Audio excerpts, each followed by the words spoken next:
বৌমা, ও বৌমা, কোথায় গেলে গো তুমি? গায়ে হাওয়া লাগিয়ে ঘুরছো নাকি?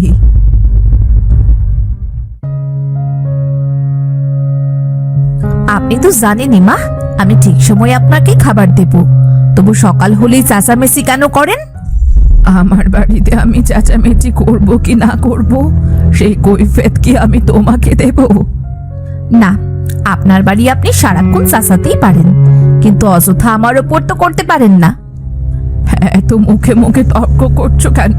বেয়াদব মেয়ে ছেলে কোথাকার! শাশুড়িকে সম্মান করতে হয় সেও কি জানো না এখনো?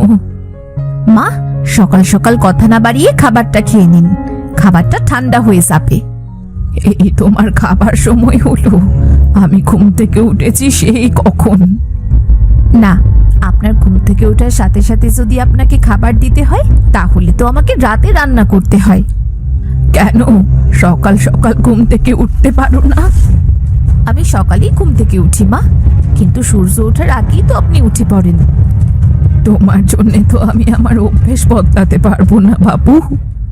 অভ্যেস তো বদল করতে বলিনি, শুধু বলেছি সকালে একটু চেঁচামেচি করাটা বন্ধ করুন। খবরদার আমার মুখে মুখে কথা বলবে না বলে দিচ্ছি, তাহলে কিন্তু ঘাড় ধাক্কা দিয়ে বাড়ি থেকে বের করে দেব। তা তো আপনি অবশ্যই পারবেন, আপনার বাড়ি, আমরা আর এ বাড়ির কি? সেটাই তো, তোমার মতো একটা জলজ্যান্ত অকর্মা ঠিকই তাকে কিনা বসিয়ে বসিয়ে খাওয়াচ্ছি। আমি তো মোটেও বসে খাই না, সারাদিন অনেক কাজ করি। কাজ করে আমায় উদ্ধার করে ফেলেছ, চোখের সামনে থেকে যাও তো।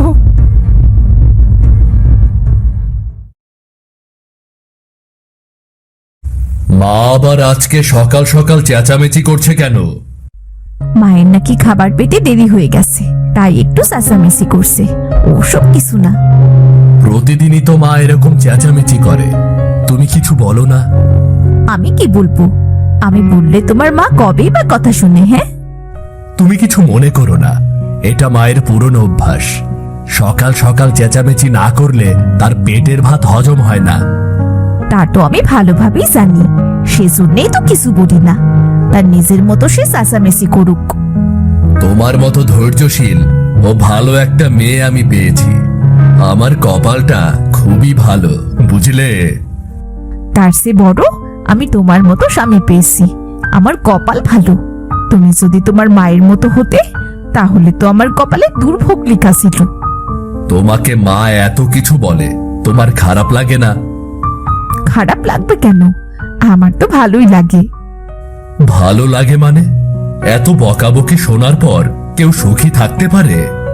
পারে, এই গ্রামের একমাত্র সুখী মানুষ হলাম আমি, বুঝলে? তোমার কথার আগামাথা আমি কিছুই বুঝতে পারি না। গ্রামে কত মানুষ আছে যারা 3 বেলা খাবার খেতে পায় না, আমি 3 বেলা খেতে পারছি। তোমার মতন একজন স্বামী আছে, তাহলে আমি সুখী না বলো? আমি বারবার তোমার যুক্তির কাছে হেরে যাই। আচ্ছা, ওসব বাদ দাও, এখন বলো তো তুমি কবে ফিরবে বলো? অন্য গ্রামে কাজ করতে যাচ্ছি, ফিরতে 2 দিন সময় তো লাগবেই। আচ্ছা বেশ, সাবধানে কাজ করবে এবং নিজের খেয়াল রাখবে। আচ্ছা, আমি তাহলে যাচ্ছি, আবার যাওয়ার সময় হয়েছে। তুমি মায়ের দিকে একটু খেয়াল রেখো, কেমন? তুমি মাকে নিয়ে চিন্তা করো না, আমি থাকতে মায়ের কিচ্ছু হবে না, তুমি নিজের খেয়াল রেখো।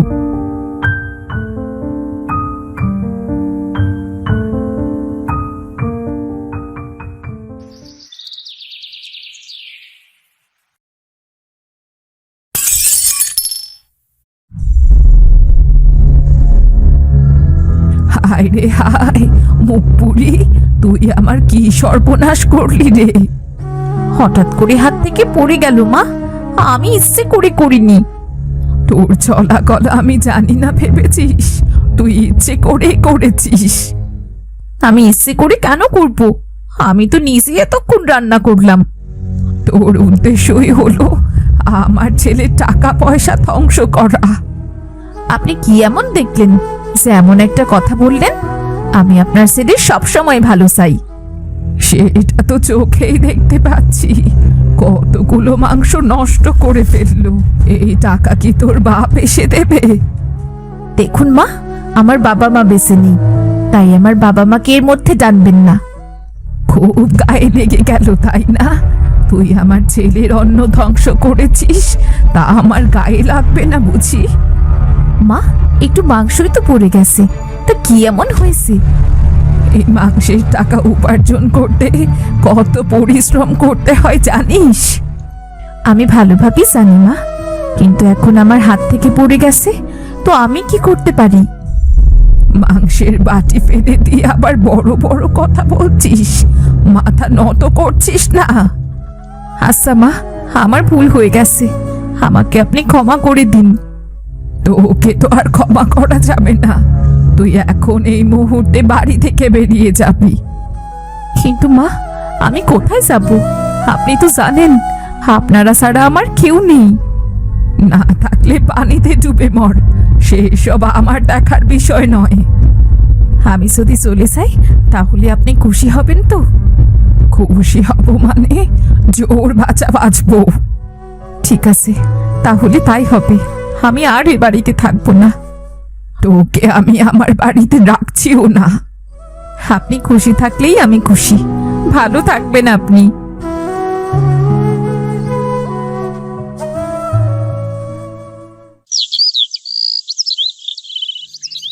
কি হলো বৌদি, এই দুপুরবেলা তুমি এখানে বসে আছো কেন? তাহলে কোথায় থাকবো শুনি? আমার তো আর বাড়ি ঘর নেই। বাড়ি ঘর নেই মানে? তুমি কি বাড়ি থেকে বেরিয়ে এসেছো? বাড়ি থেকে বেরিয়ে আসতে বাধ্য হয়েছি, আমার শাশুড়ি চান না আমি ও বাড়িতে থাকি। তাই বলে তুমি চলে এলে? তোমরা শাশুড়িকে কিছু বলতে পারলে না? আমি বারবার অন্যের খুশিতে নিজেকে খুশি মনে করি। তোমার শাশুড়ি তোমাকে বের করে দিয়েছে আর তুমি কিনা হাসছো? সবসময় সর্বাবস্থায় হাসি খুশি থাকতে হয়, এটাই একজন সুখী মানুষের লক্ষণ। কিন্তু তুমি তো বর্তমানে সুখী নও, তুমি তো দুঃখী। ওই যে বললাম, দুঃখে থাকলে চলবে না, সবসময় সুখে থেকে নিজেকে সুখী মানুষ হিসেবে তৈরি করতে হবে। তোমার এইসব জ্ঞানের কথা আমার মাথায় ঢুকে না বৌদি। চলো চলো, এভাবে রাস্তায় বসে না থেকে আমার বাড়িতে চলো। আরে না না, আমি আবার তোমাদের বাড়ি গিয়ে তোমাদের বোঝা হতে পারবো না। বোঝা হবে কেন? তুমি আমার বোনের মতো, আর ভাই হয়ে বোনের দায়িত্ব নিতে পারি না আমি? আহ বৌদি, না করো না, এখানে বসে থাকলে ভালো দেখায় না। ভালো না দেখালেও কিছু করার নেই, আমার এখানেই থাকতে হবে। জেদ করো না, তুমি না একটু আগেই বললে অন্যের খুশিতে নিজেকে খুশি মনে করো তুমি। এই দেখো না, আমার কথাতেই আমাকেই ফাঁসিয়ে দিলে। আচ্ছা চলো, কি আর করার। আমি বলে রাখলাম বৌদি, তুমি কিন্তু এখন থেকে আমাদের বাড়িই থাকবে, এ বাড়িতে আর কখনো যাবে না। দেখা যাক না কি হয়, কাকে কখন কোন পরিস্থিতিতে পড়তে হয় তা তো বলা যায় না।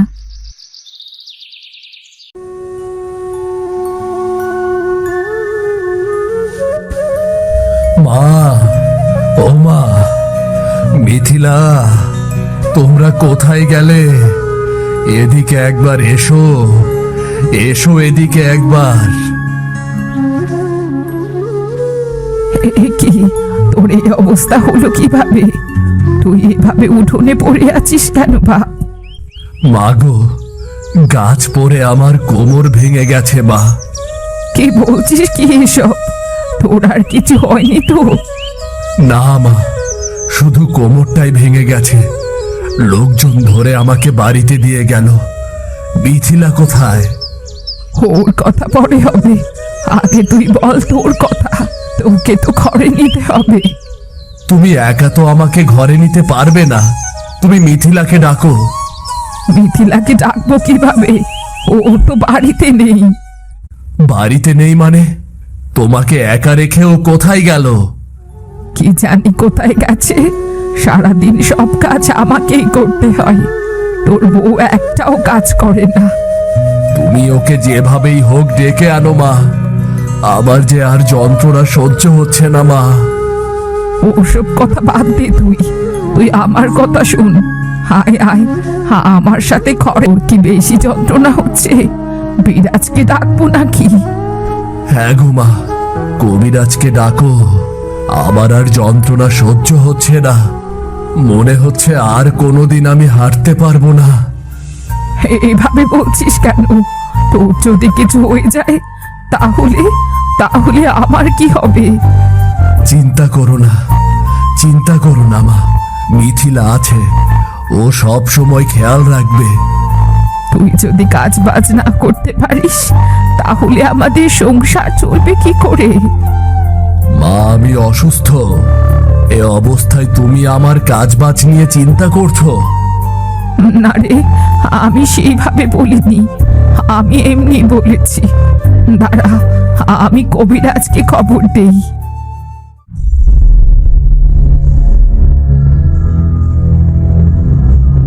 বৌদি, ও বৌদি, কোথায় গেলে তুমি? এদিকে শিগগির এসো। তোমার জন্য খবর নিয়ে এসেছি আমি, খারাপ খবর। কি হলো? এইভাবে ডাকাডাকি করছো কেন? কি খবর এনেছো? তুমি এখনো জানো না বুঝি? ওদিকে সর্বনাশ হয়ে গেছে। সর্বনাশ হয়েছে মানে? শাশুড়ি মায়ের কিছু হয়েছে নাকি? তিনি কি অসুস্থ হয়ে পড়েছে? তুমি সব সময় তোমার ওই শয়তান শাশুড়িকে নিয়ে ভাবো। হয়েছে তোমার স্বামীর, তোমার শাশুড়ির কিছুই হয়নি। তোমার দাদার আবার কি হলো? ও তো কাজে গেছে। দাদা আজ কাজ থেকে ফিরে এসেছে। কাজে গিয়ে গাছ থেকে পড়ে তার কোমর ভেঙে গেছে। কি বলছো কি এসব? আমার এখনই বাড়ি যেতে হবে। না বৌদি, না। তুমি বলেছো তুমি আর ও বাড়িতে কখনোই যাবে না। না না, এমন কথা কখনো বলিনি। আমাকে ও বাড়িতে যেতেই হবে। তুমি যদি আবার যাও তাহলে তোমাকে আবার অপমান করে বের করে দেবে। দিলে ঠিক, তবু আমাকে যেতেই হবে। আমাকে বাধা দিও না তোমরা। কিন্তু বৌদি, তুমি আমাদের কথাটা একবার শোনো। না না, তোমাদের কারো কোনো কথাই শুনবো না আমি। তোমাদেরকে অনেক ধন্যবাদ আমাকে আশ্রয় দেওয়ার জন্য। আচ্ছা বৌদি, তুমি যাও, কিন্তু তোমাকে যদি বের করে দেয় তুমি কিন্তু আবার আমাদের বাড়ি আসবে। আসবো আসবো, আমার তো আর যাওয়ার কোনো জায়গা নেই। আচ্ছা, তাহলে এখন যাও, সাবধানে যাবে। আমরা তোমার সাথেই আছি। তোমার দাদার বিষয়ে যদি কোনো প্রয়োজন হয় তাহলে কিন্তু আমি তোমাদেরকেই বলবো। বলবে বৌদি, কোনো সমস্যা নেই। আমরা সব সময় সব অবস্থায় তোমার পাশে আছি।